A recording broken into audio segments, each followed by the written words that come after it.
gracias, Jesús, por la amable presentación. Es para mí muy grato intervenir por primera vez en el seminario interdepartamental de la facultad y por ello doy las gracias a la organización, además de Jesús, a Andrés. Le estoy muy agradecida a Encarna por aceptar acompañarme y discutir la intervención y en definitiva a los demás por estar aquí en víspera de festivo. Bien.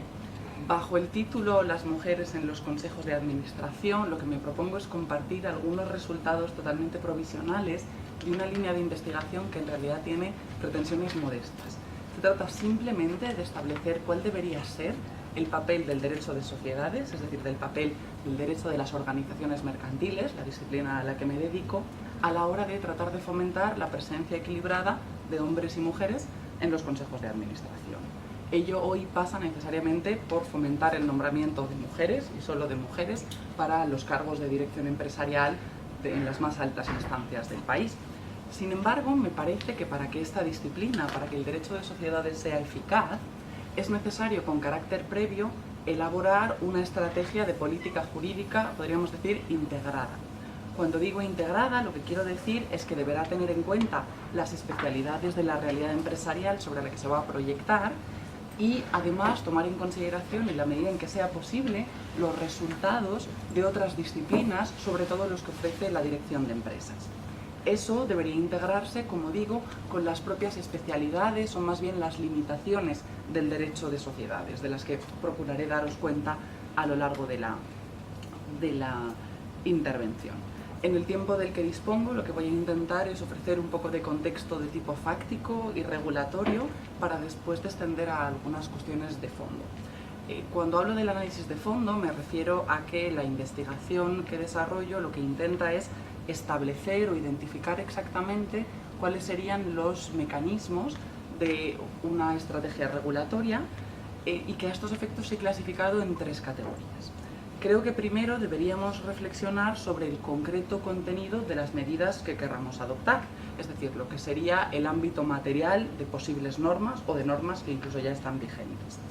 En esta materia lo habitual es que se trate de medidas de acción positiva, discriminación positiva, acción afirmativa, como queráis denominarlas, a menudo cuotas o metas. Pero me gustaría insistir en que creo que el derecho de las organizaciones mercantiles podría ser mucho más eficaz, es decir, potenciar la eficacia de esos mecanismos, o incluso si esos mecanismos de cuota no existieran, podría lograr mejores resultados mediante obligaciones de tipo simplemente procedimental o auxiliar. Esa es la tesis que quiero sostener, o una de ellas aquí, más tarde explicaré a qué me refiero. El primer paso son las medidas, el segundo paso sería establecer exactamente cuál sería el rango de la jerarquía normativa en el que debemos situar esas medidas. Y aquí es donde se plantea la eterna disyuntiva sobre si debemos optar por normas de rango legal y en su caso de naturaleza imperativa, o en cambio remitirnos a mecanismos que podemos llamar paranormativos, es decir, recomendaciones que no son de obligado cumplimiento para las entidades destinatarias. Una vez fijado eso, el tercer paso sería decidir cuáles son los mecanismos de enforcement, es decir, los que vamos a utilizar para lograr la eficacia de esas normas, y la pregunta sería si vamos a optar por mecanismos específicos o en cambio vamos a remitirnos a los habituales de esa disciplina. Creo que esa forma de proceder, esa clasificación, es útil porque al desgranar todos los elementos del modelo regulatorio, lo que facilita es la comparabilidad. Me permite comparar un modelo normativo con otro, por ejemplo, el que hay vigente en un mismo ordenamiento en distintos momentos, pero también el que hay en distintos ordenamientos jurídicos, por ejemplo. Y ese parece ser uno de los problemas a los que se enfrenta la Unión Europea, la dificultad de comparar modelos entre sí a la hora de preparar una intervención legislativa. Os pongo un ejemplo de cómo desgranaría yo una estrategia regulatoria para poder compararla, utilizando, solo es un ejemplo, el caso de España, más o menos entre los años 2007 y 2015. En el año 2007 entra en vigor en España la Ley Orgánica para la Igualdad Efectiva de Hombres y Mujeres. Su artículo 75 establecía, está el documento en el anexo, que en el plazo de 8 años las entidades destinatarias procurarían fomentar la presencia equilibrada de hombres y mujeres en los consejos, entendiendo por presencia equilibrada una proporción del 40-60. Bien, lo que teníamos ahí era un mecanismo de meta, es decir, un objetivo a alcanzar en el plazo de 8 años, con una norma de rango legal, con una particularidad, y es que parecía que quedaba desprovista de casi toda eficacia obligatoria, en la medida en que era una norma que decía las entidades procurarán, ni deberán, ni estarán obligadas. Podemos después discutir sobre el significado de esa disposición. Y en el tercer paso, esa norma no contenía ningún mecanismo de enforcement para lograr la eficacia de la previsión. Lo que decíamos o lo que considerábamos era que se remitía a los mecanismos generales del derecho de sociedades para lograr alguna eficacia, pero por las razones que luego expondré, eso nunca iba a ocurrir y de hecho ha sido así. No ha ocurrido. Bien, lo que quisiera hacer hoy simplemente es exponer algunos de los problemas que se plantean a ese triple nivel en cada una de las fases de la estrategia regulatoria y dejaré de lado la presentación del modelo normativo español, que por otra parte está resumido en el documento, al menos hasta el final de la intervención. Bien, como sabéis, es una realidad que faltan mujeres en los consejos de administración y ello ocurre en las empresas de mayor dimensión en España, en el resto de Europa y también en terceros países. Si descendemos al caso particular de España, en el documento, en la primera página, están algunos de los datos. De acuerdo con la Comisión Nacional del Mercado de Valores, en el año 2017, solo el 19,9% de los miembros de los consejos de administración en España eran mujeres. Sin embargo, fijaos que ese dato se refiere en realidad solo a 167 entidades. Son 139 sociedades cotizadas españolas y una treintena de emisores, todos ellos sometidos a las recomendaciones del Código de Buen Gobierno de las sociedades cotizadas. Para quienes no estéis familiarizados con ese instrumento, el Código de Buen Gobierno en realidad contiene un conjunto de recomendaciones que elabora el regulador, es decir, la Comisión Nacional del Mercado de Valores, en las que fija cuál es el estándar de comportamiento que en cada momento constituye la mejor práctica de gobernanza en la empresa. Eso significa que anualmente las entidades destinatarias elaboran un informe en el que afirman, expresan haber seguido el contenido de esas recomendaciones o en cambio exponen las razones por las que se apartan, lo justifican. Ahora bien, elaborar el informe, remitirlo al regulador y darle difusión posterior son obligaciones legales. Lo que queda a discreción de cada compañía es la decisión sobre si se sigue la recomendación o uno se aparta del contenido. Lo que observamos es que los datos que tenemos ahí se refieren en realidad solo al 0,02% de las entidades constituidas de conformidad con la normativa española. El 99,98% restante son sociedades que denominamos de tipo cerrado, es decir, que no acceden a mercados secundarios oficiales porque la ley no se lo permite o porque han preferido no hacerlo. Pero estas entidades, las de tipo cerrado, ni disponemos de datos al respecto de ellas, ni tampoco forman parte del objeto de ninguna estrategia regulatoria. Sí que es verdad que disponemos de algunos datos parciales. Por ejemplo, de ese 100% de sociedades constituidas de conformidad con la normativa española, el 89% aproximadamente son entidades de carácter familiar, es decir, la propiedad de las acciones y participaciones está en manos de personas vinculadas entre sí por afinidad o parentesco. Bien, pues es cierto ahí que la evidencia empírica parece poner de manifiesto cierta correlación, y aquí es importante, es correlación, no causalidad, entre la mayor presencia femenina, entre la propiedad familiar de las acciones y una mayor presencia femenina, pero hasta ahí los datos de los que disponemos. Lo que pretendo poner de manifiesto aquí es que el problema que abordamos hoy es uno muy concreto, que se circunscribe cuantitativamente a un número muy reducido de entidades y por consiguiente a un número muy reducido de cargos en los consejos de administración, pero que sin embargo se refiere a las entidades de mayor dimensión económica. Lo digo porque a la hora de planificar cuál es la regulación que adoptamos en este sentido, el primer paso suele ser establecer el ámbito subjetivo de la norma, cuáles son las entidades destinatarias de estas disposiciones en materia de igualdad. Sin embargo, no es una cuestión esencialmente problemática porque existe consenso sobre los criterios que utilizamos para fijar el ámbito subjetivo. El primero es la dimensión económica de la empresa y por consiguiente la relevancia de los puestos de administración en ellas, y en segundo lugar, generalmente, la posibilidad de que accedan al ahorro público para financiarse. En la medida en que son sociedades abiertas, consideramos que es posible elevar para ellas el estándar de comportamiento, poner más exigencia y a la vez, al estar en mercados abiertos, tienen mayor visibilidad y simplemente el regulador o el legislador las utilizan a efectos de signaling. Simplemente a la hora de tomar esa decisión, lo que haremos será bien utilizar el criterio de la cotización, bien acudir a otros criterios, por ejemplo, de tipo contable, a menudo es la cifra de negocio, el volumen de trabajadores, pero como digo, no es una cuestión especialmente problemática desde el punto de vista de política jurídica y legislativa.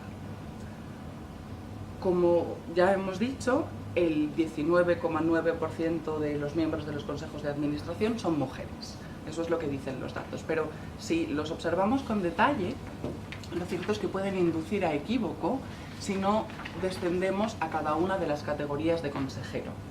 En España existen 3 categorías. En el Consejo de Administración los miembros se distinguen según sean ejecutivos, dominicales o independientes. Los consejeros ejecutivos son quienes tienen atribuidas específicas facultades de gestión gerencial, lo que significa que están en contacto directo y diario con la actividad empresarial. En segundo lugar, los consejeros dominicales son en realidad personas designadas por sus vínculos con la propiedad, bien porque ellos mismos son accionistas, bien porque representan, en sentido no técnico, a un grupo accionarial. Y en tercer lugar, los independientes son aquellos designados precisamente por no mantener ningún vínculo con ninguno de los anteriores grupos, ni con la propiedad ni con los ejecutivos. Y cumplen una función de supervisión de la gestión o de garantía de la imparcialidad en la toma de decisiones. Pues bien, si observáis los datos, veréis que en España un 28,2% de consejeros independientes son mujeres, un 15,7% de consejeros dominicales son mujeres, pero en cambio solo un 4,5% de consejeros ejecutivos son mujeres. Esta tendencia, es decir, el incremento de la presencia femenina en puestos de función supervisora y el estancamiento, incluso la reducción en puestos ejecutivos, se aprecia no solo en el sistema español, sino en algunos de nuestro entorno. El problema es el siguiente, y es que, por una parte, los puestos de tipo gerencial o ejecutivo no solo se encuentran en el Consejo, sino que de forma subordinada al Consejo en la organización empresarial hay otros cargos ejecutivos, pensad en directores de área, en directores financieros, y su regulación o su ordenación no compete al derecho de sociedades, pero además, cuando nos planteamos la intervención legislativa sobre las concretas categorías de consejeros, en cada uno de los casos es posible que se nos planteen fricciones diferentes, sobre todo de tipo constitucional. Y lo explico de forma muy superficial. Cuando nos planteamos intervenir e imponer cuotas o alguna medida en relación con la designación de independientes, en tanto en cuanto cumplen una función externa o de supervisión y no están en contacto con la gestión cotidiana, parece que se plantean menores problemas de injerencia en el ámbito de la iniciativa empresarial. De hecho, circula desde el año 2012 una propuesta de directiva de la Unión Europea para fijar cuotas en relación con los puestos no ejecutivos. Y la Unión Europea parece tener más o menos claro, aunque esa propuesta no tiene viabilidad ni política ni jurídica, tiene más o menos asumido que quiere o puede intervenir en relación con los puestos independientes porque no habrá injerencia en la gestión empresarial. ¿Qué ocurre con las otras 2 categorías? En relación con los independientes, si consideramos que la condición de, en relación con los dominicales, si consideramos que la condición de administrador está vinculada o es un reflejo de la propiedad de la acción, es decir, un atributo de la titularidad dominical, podría plantearse una fricción entre la posibilidad de intervenir por medio de cuotas, con fundamento constitucional en la igualdad, y el derecho de propiedad. Esa es una tensión que subyace de forma más intensa, aparentemente, en los puestos dominicales. Y en relación con los puestos ejecutivos, en los que, o respecto a los cuales la Unión Europea es reacia a la intervención, parece que la fricción es más intensa entre el derecho a la igualdad, por una parte, y la libertad de empresa, reconocida, como sabéis, en el artículo 38 de la Constitución, por otra. Lo explico así de forma muy superficial, podemos después discutirlo, si preferís. Antes de descender al análisis, me gustaría recordar cómo se produce la selección de consejeros en las sociedades cotizadas. lo que ocurre es que se formula una propuesta por parte del Consejo de Administración, se ofrece un candidato, pero esa candidatura debe ser sometida a votación por la Junta General. Es la Junta General quien formalmente designa a los administradores. Lo que ocurre en Europa y también en España es que por las condiciones de los mercados de capitales existe pleno alineamiento entre el Consejo de Administración y la Junta General. Es decir, la candidatura que propone el Consejo siempre va a ser votada de forma favorable por la Junta General y ese candidato va a ser elegido administrador.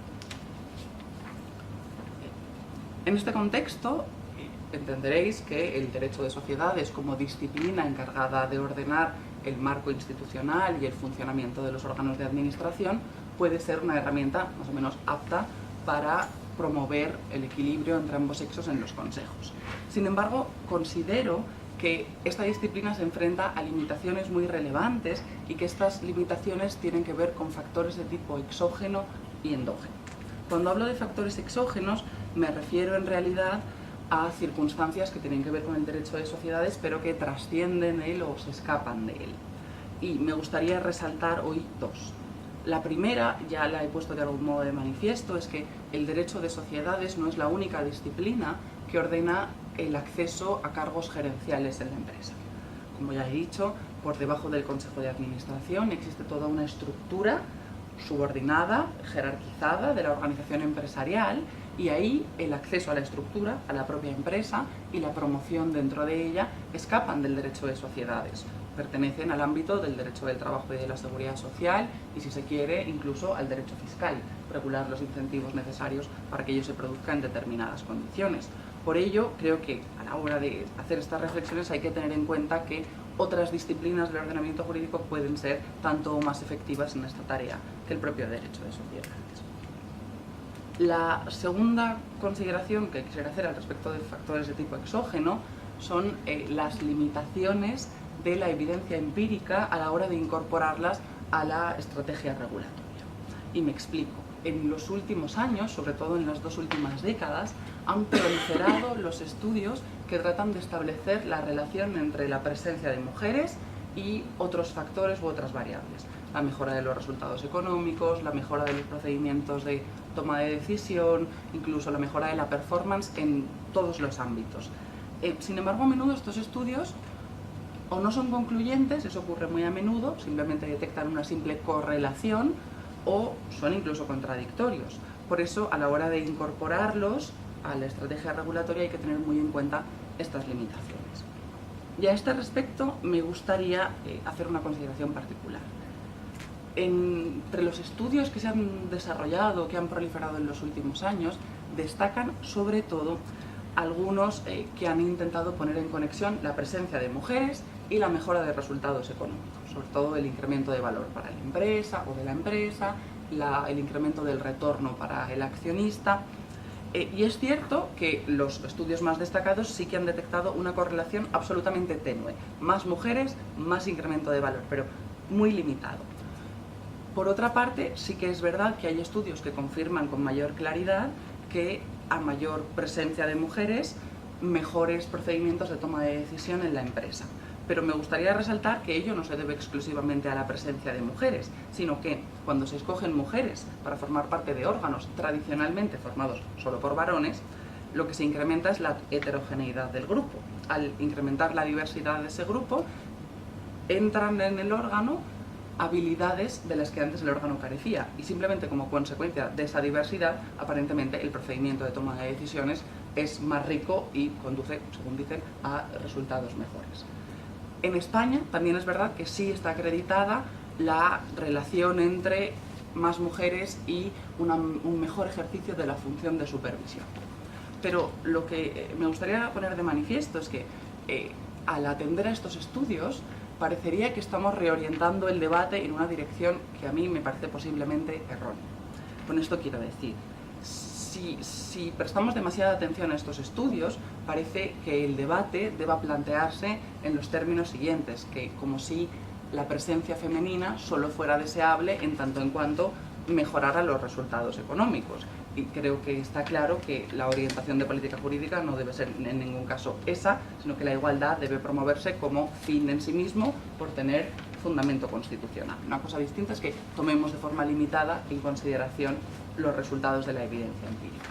Y digo esto porque esa propuesta de directiva del 2012, que todavía circula, en sus considerandos y en su fundamentación acoge algunos resultados de la evidencia empírica como ciertos, en particular esta leve correlación con la mejora de los resultados económicos.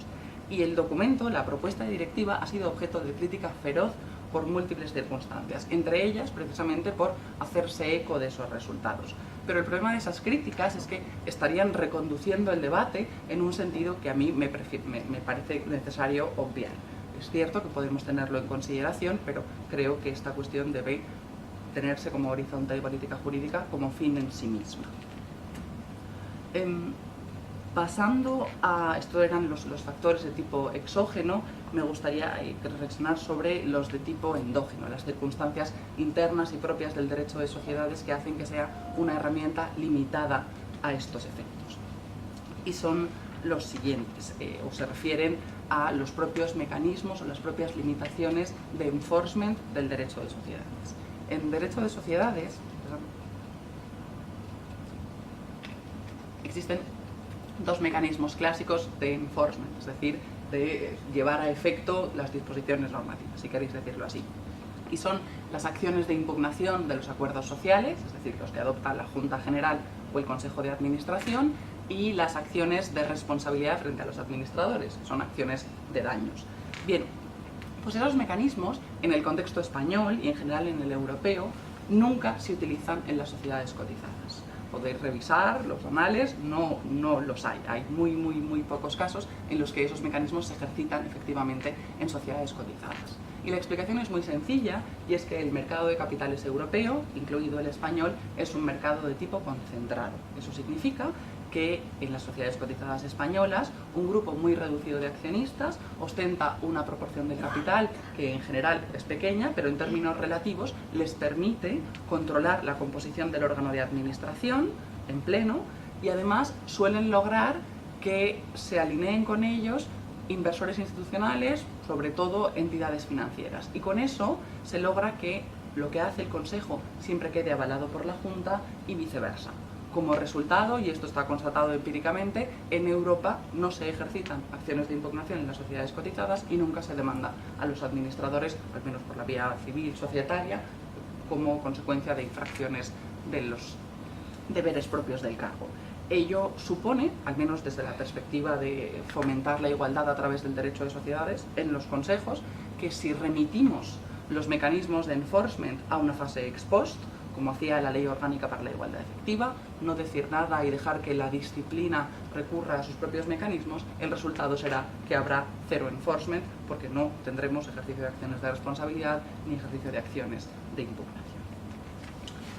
Dicho eso, quisiera analizar, como he dicho, solo algunos de los problemas que se plantean en esa triple perspectiva de construcción de una estrategia regulatoria. Es decir, algunas cuestiones relativas en particular a las medidas para fomentar la igualdad, algunas cuestiones relativas al rango de la jerarquía normativa de las normas y al enforcement.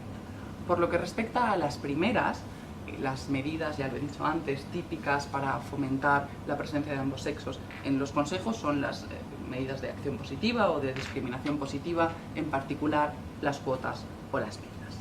Pero insisto en que con independencia de ello, en el derecho de sociedades, las obligaciones, insisto, de tipo procedimental o auxiliar van a tener aquí un papel preponderante. Cuando hablo de obligaciones procedimentales, me refiero a obligar al Consejo de Administración a documentar, dar publicidad o evaluar algún aspecto relativo bien a las candidaturas de hombres o de mujeres, o bien a los nombramientos en sí y a la ejecución de los mandatos. Estas obligaciones procedimentales, de hecho, contamos con algunas de ellas en la legislación española, sobre todo desde la última gran reforma societaria que tuvo lugar en diciembre del 2014. Pues bien, esas disposiciones a menudo ni siquiera son normas pensadas en la igualdad entre sexos, son normas cuyo supuesto derecho normativo es indistinto y no hace ninguna referencia a esta cuestión, pero sirven de refuerzo a medidas de acción positiva porque obligan o logran un efecto que elimina algunos de los sesgos que ahora vamos a ver. y lo entenderéis un poco mejor más adelante. En general, por lo que respecta a las medidas de acción positiva, el problema que se plantea con ellas son los límites a su constitucionalidad. Sin embargo, en esta cuestión, el Tribunal Constitucional y el Tribunal de Justicia de la Unión Europea ya han establecido cuáles son los límites para que las medidas de acción positiva sean compatibles con el ordenamiento. Son 3 requisitos muy sencillos que siempre habrá que revisar. Me permito repasarlos. El primero es que se trate de un área o de una cuestión en la que exista discriminación efectiva. Creo que aquí es evidente que la hay. En segundo lugar, es necesario que las candidaturas que se vayan a beneficiar de la medida de acción positiva tengan idéntica cualificación, es decir, no podemos beneficiar a una mujer o a un hombre que tenga menos méritos que otra mujer u otro hombre. Y el tercer requisito es que la medida de acción positiva, por ejemplo la cuota, no se puede aplicar de forma automática, sino que hay que tener en cuenta en cada caso las circunstancias particulares. Pero una vez superado este test, el problema que se nos plantea a nosotros desde la perspectiva de incorporar estas medidas al derecho de sociedades es cómo las encajamos en el mecanismo regulatorio para que no generen los efectos que habitualmente propician. Y los voy a destacar de la siguiente forma. Cuando nos planteamos incorporar una medida, una meta o una cuota, lo que se puede generar en el Consejo son 2 clases de circunstancias o de efectos. Los primeros serían efectos, si queréis, inconscientes o implícitos. De hecho, la literatura de otras disciplinas denomina lo que yo ahora voy a explicar sesgos implícitos. Y estos los padece todo Consejo de Administración, incluidos los españoles. Voy a resaltar algunos ejemplos. Cuando se produce la selección de los candidatos, los grupos y por tanto los consejos de administración sufren los siguientes. El primero es el que se deriva de lo que se denomina teoría de la identidad social. La idea es que las personas tendemos a elegir a personas con características demográficas similares a las nuestras. Eso es lo que hace el Consejo. Los varones tienden a elegir varones y además tienden a evaluar más favorablemente a los varones. Este sesgo se conecta con lo que se denomina sesgo de preferencia o sesgo beckeriano, que consiste simplemente en que las personas tendemos a preferir relacionarnos con otras que comparten características con nosotros. Y eso está constatado en el ámbito laboral. Los empresarios tienden a contratar a personas con características similares a las suyas que comparten con ellos. Otro ejemplo sería lo que se denomina el sesgo de tipo estadístico. Las personas tendemos a juzgar a los demás por las características que atribuimos al grupo al que pertenecen. Eso significa que si los consejeros varones atribuyen determinadas características a las mujeres o a las consejeras mujeres en general, las tendrán en cuenta y juzgarán las candidaturas femeninas con arreglo a esas características y no con arreglo a los méritos que acredite esa persona en su candidatura. Y el cuarto efecto, o el cuarto sesgo, ya no es exactamente, o no afecta exactamente al procedimiento de selección, sino a la fase posterior. Y es que las cuotas, o simplemente las medidas de acción positiva, generan problemas de percepción. Los miembros del órgano que no han sido elegidos por medio de una cuota tienden a recelar de los escogidos a través de una cuota. Ello genera, y esto es fácil de entender, problemas de funcionamiento del órgano, porque al no confiar los miembros en el procedimiento de selección parece que se genera un ambiente que es disruptivo para el funcionamiento del órgano. Pues bien, también la literatura empírica pone de manifiesto que algunos de estos sesgos, sobre todo el sesgo de percepción y el sesgo estadístico, mejoran cuando arrojamos luz sobre el procedimiento de selección. Es decir, cuando los miembros del órgano tienen información concreta y exacta y no pueden ignorarla sobre cada una de las candidaturas. Pues bien, no es nada difícil para el derecho de sociedades fomentar la publicidad o la información de la que se dispone al respecto de las candidaturas, en tanto en cuanto eso mejore el sesgo. De hecho, como ya he dicho, la normativa societaria contiene algunas obligaciones de información sobre las candidaturas que se centran sobre todo en difundir la candidatura al mercado, más que en difundir la candidatura entre los mismos componentes del órgano, pero que cumpliría esa misma función. creo que esta es la piedra angular de nuestra regulación, aunque no sea consciente de que cuenta con mecanismos que podrían reforzar cualquier sistema de cuota, incluso si no tuviera carácter vinculante, como ocurre hoy. Junto a estos efectos de tipo implícito, también son posibles las prácticas, si queréis, conscientes que el Consejo de Administración hace. Me voy a permitir destacar dos. La primera es muy sencilla, y tan sencilla probablemente ni siquiera la utilizaría un Consejo de Administración, pero consistiría en que si la cuota o el mecanismo de acción positiva impone el nombramiento de una mujer, bastaría con incrementar el número de vocalías para que accediera el candidato que se desee.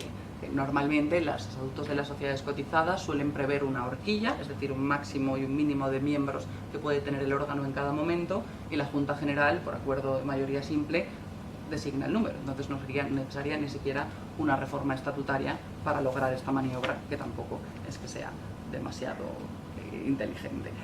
La segunda práctica me parece algo más preocupante. De hecho, se ha puesto de manifiesto en la literatura a menudo el riesgo de que se genere esta segunda práctica de la que os voy a hablar, y que además es muy fácil de paliar. Es lo que se denomina el interlocking directorial. Consiste simplemente en designar a la misma persona para varios puestos en los consejos de administración, da igual que sea hombre o mujer. En este caso, centrémonos en la mujer. Parece ser que el riesgo que se advertía era que haya siempre un pool de mujeres que sean las designadas como miembros de consejos de administración en las sociedades cotizadas españolas. Bien, esa práctica no se ha dado tanto, no se ha verificado. De hecho, he revisado hoy los datos y aparentemente en España solo 8 de las 98 mujeres presentes en los consejos de administración de las sociedades españolas sufren o se benefician, mejor dicho, de interlocking, es decir, están en más de un consejo de administración. Pero si se desea paliar la práctica es muy sencillo. La intervención legislativa no tiene ningún inconveniente. De hecho, otros ordenamientos tienen disposiciones de estas características en limitar el número de mandatos que una misma persona puede acumular. Nuestro ordenamiento no lo hace, pero otros lo hacen como medida preventiva de los conflictos de interés, pero podría servir también a los efectos de evitar el interlocking femenino. La última cuestión que quería reflejar a este respecto, antes de pasar a una muy breve consideración sobre el rango de la jerarquía normativa, es que se ha puesto de manifiesto, yo creo que Gabriel habló de ello el año pasado, que el equilibrio entre ambos sexos, la presencia equilibrada, mejora si la cobertura de vacantes o la sustitución de los miembros del órgano no se produce de uno en uno, sino con cifras superiores a la unidad. Es decir, si sustituimos a los consejeros por grupos, por tercios. Y esta práctica para el derecho de sociedades no plantea ninguna dificultad. Conocemos desde hace tiempo, de hecho han estado en el centro del debate anglosajón, los denominados consejos escalonados, en los que los miembros se van sustituyendo por grupos, generalmente por tercios. De hecho, algunas sociedades cotizadas lo hacen así, y si no lo hacen podrían hacerlo por vía estatutaria sin ninguna restricción. Tampoco sería un escándalo la intervención legislativa en ese sentido, obligando la renovación de imponiendo la renovación de los consejos de administración por tercios. Bastaría con un periodo de adaptación. Con esto paso ya a las últimas consideraciones, que se refieren a cuestiones de jerarquía normativa y enforcement. Me permito tratarlas de forma muy breve conjuntamente. A menudo en esta materia el problema en el que se centra la cuestión es la decisión o la disyuntiva sobre si norma imperativa o recomendación. Disposición significa que vinculante y que es de libre cumplimiento para las entidades destinatarias. Yo creo que el problema se centra en exceso, como si el rango de la jerarquía normativa en el que situamos el remedio condicionara per se el efecto que tiene. Creo que lo importante no es tanto si la norma es de rango legal, si tiene naturaleza imperativa, sino cuáles son los específicos mecanismos de enforcement adscritos a ese rango normativo. Y en España tenemos dos. Si acogemos una norma con rango legal típicamente societaria, nos vamos a los remedios típicamente societarios, las acciones de impugnación y las acciones de responsabilidad, que en sociedades cotizadas nunca se ejercitan. Con lo cual ya sabemos que si optamos por una norma de rango legal y lo hacemos así, sin más, vamos a ir a cero enforcement. La única opción es introducir mecanismos específicos de cumplimiento adscritos específicamente a las medidas de acción positiva fijadas con rango legal. Algunos ejemplos son extraordinariamente agresivos. El caso noruego, que todo el mundo cita, fue especialmente problemático porque la sanción por incumplimiento de la cuota noruega era la liquidación de la compañía. Cumplida la vacatio legis, no cumplida la cuota, la compañía se iba a disolución y posterior liquidación. Es, desde el punto de vista del principio de conservación de la empresa, una aberración. Pero bueno, habría y convendría empezar a pensar en mecanismos específicos. A veces la simple nulidad radical del acuerdo, los franceses son muy tendentes a hacer eso, o utilizar el registro mercantil como controlador de la legalidad de esos acuerdos. Bastaría con que el legislador no hiciera, como en otras ocasiones, como decía con los consejeros independientes, excluir del control registral la categoría de independiente. Si se incluye en el control registral el cumplimiento de la prescripción de género, ya tenemos un acuerdo no inscribible y parece un mecanismo suficiente de enforcement. Si en cambio nos vamos a los mecanismos de la gente denominada de autorregulación, pero son en realidad recomendaciones de gobierno corporativo, aquí el resultado es que si la compañía no explica adecuadamente por qué no sigue la recomendación, teóricamente las potestades administrativas de la Comisión Nacional del Mercado de Valores entran en juego. Pero aquí tenemos de nuevo el problema. La Comisión Nacional del Mercado de Valores nunca ha abierto ningún procedimiento administrativo sancionador contra ninguna sociedad cotizada española por dar explicaciones muy deficientes en el informe anual de gobierno corporativo, ni por esta cuestión ni por ninguna otra. De hecho, a veces los informes anuales manifiestan que no se ha designado a una mujer porque no se han encontrado candidatas o porque se ha preferido designar a una persona jurídica. Bien, no se ejercita, y en tanto en cuanto la Comisión Nacional del Mercado de Valores no cambie de política, no habrá enforcement, con lo cual optemos por una recomendación o por una disposición de rango imperativo, tendrán, creo yo, la misma eficacia. Voy a terminar, en lugar de revisitando las consideraciones anteriores, poniéndolas en contexto con el modelo normativo que tenemos vigente en España. Está resumido de forma absolutamente escueta en el documento, pero hago una serie de reflexiones en conexión con lo que he dicho. En España contamos, en primer lugar, con la Ley Orgánica para la Igualdad Efectiva de Hombres y Mujeres y con su artículo 75. Ya hemos dicho que establecía la recomendación casi de que se procurara la presencia equilibrada de hombres y mujeres en los consejos en el plazo de 8 años. El plazo de 8 años expiró en el año 2015 sin que hubiésemos alcanzado, desde luego, la proporción 40-60 en los consejos de administración. El problema es que la expiración del plazo se vio empañada o ensombrecida porque coincidió en el tiempo con la reforma de la Ley de Sociedades de Capital, que tuvo lugar en diciembre de 2014. En esa reforma societaria, el legislador español, apenas sin saberlo, introdujo una serie de mecanismos que podrían tener, como ya he explicado, más eficacia que cualesquiera otros. Hoy contamos en España, en primer lugar, con una obligación de autorregulación del Consejo, es decir, el Consejo debe establecer un objetivo de género que alcanzará en el plazo que el mismo Consejo establezca. Después, contamos con una prohibición expresa de de utilizar sesgos implícitos o de que el procedimiento de selección adolezca de sesgos implícitos. La norma no hace referencia al sesgo estadístico ni al beckeriano, pero no sería difícil integrarla con los resultados provisionales, al menos de esta propuesta. Y además introduce otra serie de obligaciones de tipo procedimental que vienen a reforzar lo anterior y que son plenamente coherentes con lo que hoy hemos explicado. Como habéis visto, las normas españolas no introducen una medida de acción positiva. La cuota, en el caso español, se encuentra regulada en la recomendación número 14 del Código de Buen Gobierno de las Sociedades Cotizadas y fija una proporción del 30% de mujeres para el año 2020. Ya os anticipo que esa proporción no se va a alcanzar, al menos en las categorías de dominicales y ejecutivos, sí probablemente en la de independientes. Parece ser que en España solo alcanzaremos el 30% de mujeres en los consejos en algún momento entre 2030 y 2040. Pero cuando ello ocurra, será la segunda vez en un lustro que la normativa española se dota de un mecanismo de autorregulación, de una cuota en norma que no tiene rango legal, y no se logra el efecto deseado. Bien, tal vez sea el momento entonces de hacer hincapié en mecanismos específicos de enforcement que todavía tenemos por diseñar. Creo.